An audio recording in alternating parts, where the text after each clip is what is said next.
अरे हरि का विधान है, जिसने जन्म लिया है कर्म फल भोगने के उपरांत शरीर की मृत्यु होती है। जिसका निर्माण किया जाता है समय आने पर वो ध्वस्त होता है।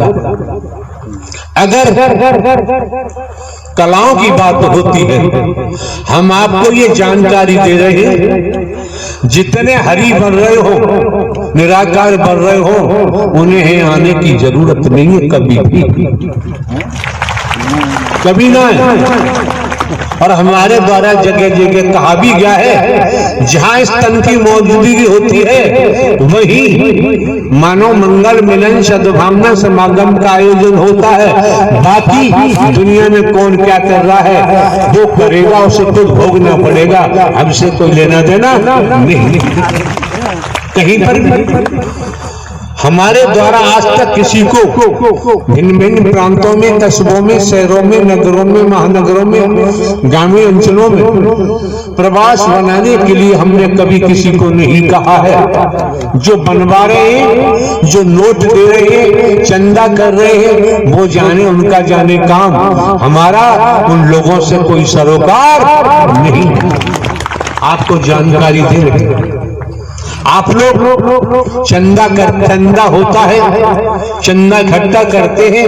अरे ये डर ये किसी स्त्री पुरुष का नहीं है, ये हरि परमात्मा का दरबार है। आपको देखे न देखे आपकी मर्जी है।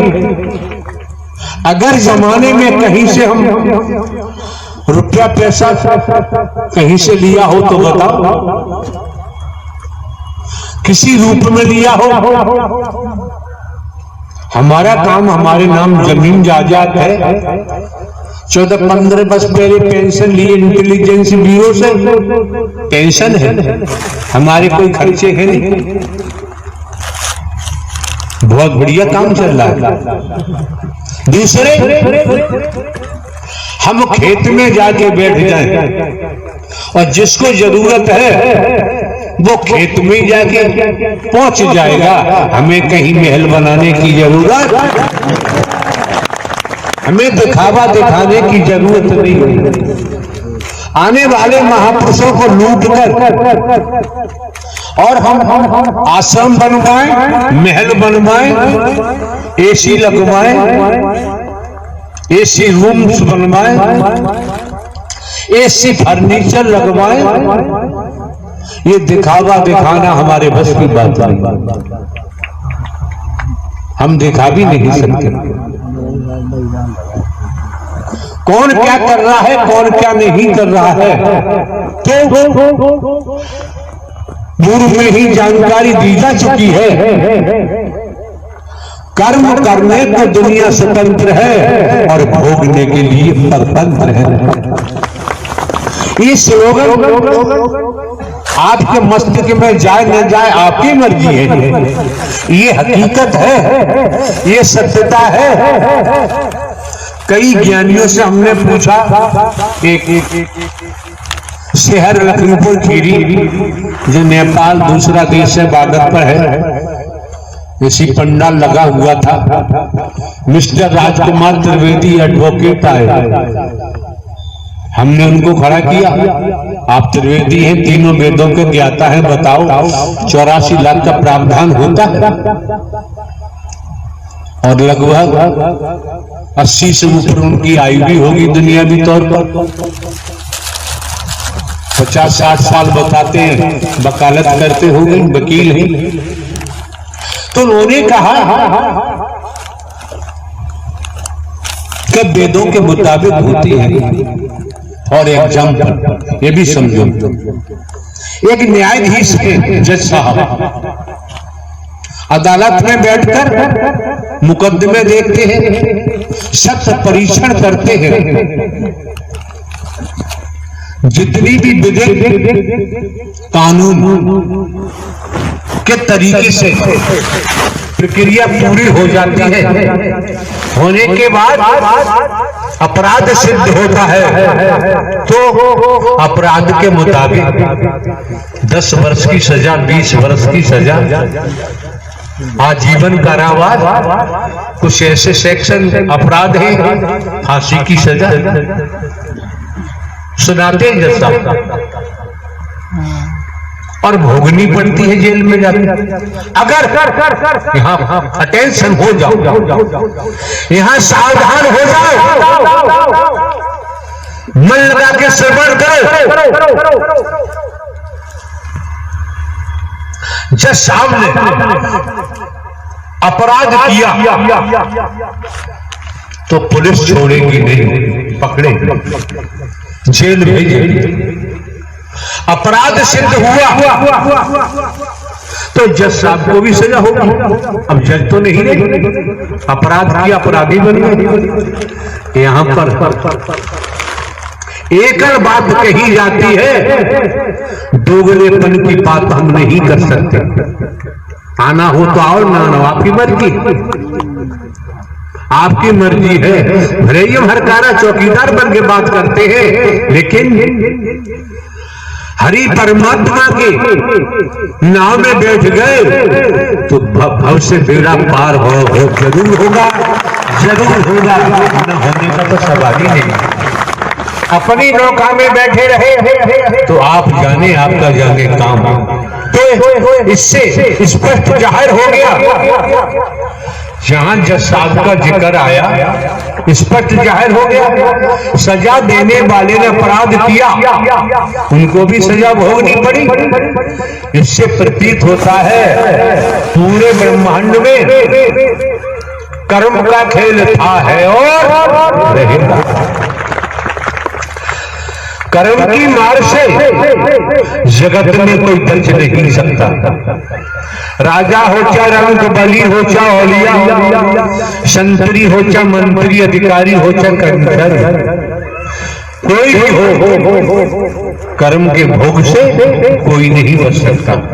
बात आगरा की चल रही थी, जो उन्होंने किया है, भगवती बनी है, विश्व मोहनी बनी है, मैं निराकारी विश्व मोहनी बन के आया हूं।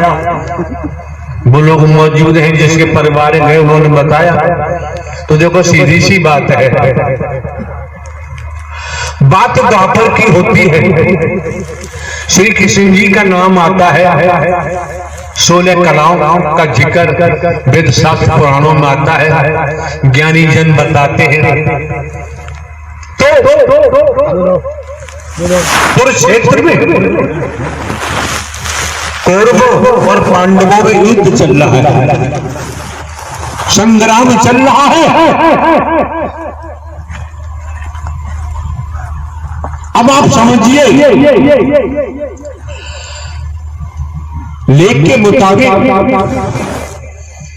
16 वर्ष की आयु में अभिमन्यु का वध, योद्धा घेर के अभिमन्यु का वध कर देते हैं, मार देते हैं। और वो अभिमन्यु लेख के मुताबिक श्री कृष्ण की बहन सुभद्रा, सुभद्रा का बेटा अर्जुन का बेटा, सुभद्रा की शादी अर्जुन के साथ की गई, ऐसा लेख कहता है। और वही श्री कृष्ण जी का भांजा और श्री कृष्ण जी का शिष्य। तो बताइए आप, कोई बताए श्री कृष्ण क्यों नहीं बचा पाए? श्री कृष्ण क्यों नहीं बचा पाए? कैसा ढोंग किया जा रहा है? दोबारा शिकायत मिली, अच्छा नहीं होगा कोई भी हो। अपने घर में भगवती बनो, दुनिया में बनो, यहाँ आने की जरूरत नहीं है। जो बनेगा उसे झेलना ही पड़ेगा। क्यों क्यों क्यों क्यों? हमारे द्वारा पूर्व में भी कहा गया है, पूर्व में भी कहा गया है, जन्म लेने वाला मरने वाला न परमात्मा था, न है और न ही होगा। बेटा कभी बाप हो ही नहीं सकता। ये बर्फी बेवजह नहीं मिली है, संस्कारों के कारण मिली है।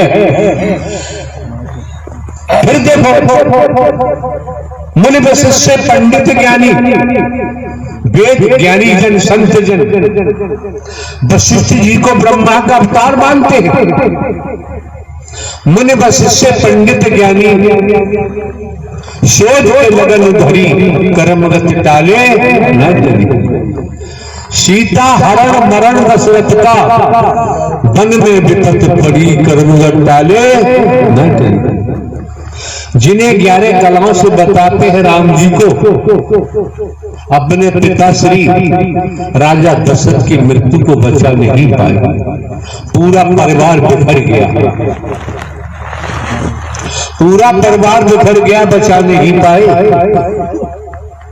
हम देखें हम कंचन कामनी में फंसे हुए हैं, हम मोह में फंसे हुए हैं, ममता में फंसे हुए हैं, लोभ में फंसे हुए हैं, अहम में फंसे हुए हैं, काम वासना में फंसे हुए हैं। हम मैं मेरी अपने पराई में फंसे हुए हैं, भेदभाव में फंसे हुए हैं। तो वेदों में शास्त्रों में प्राणों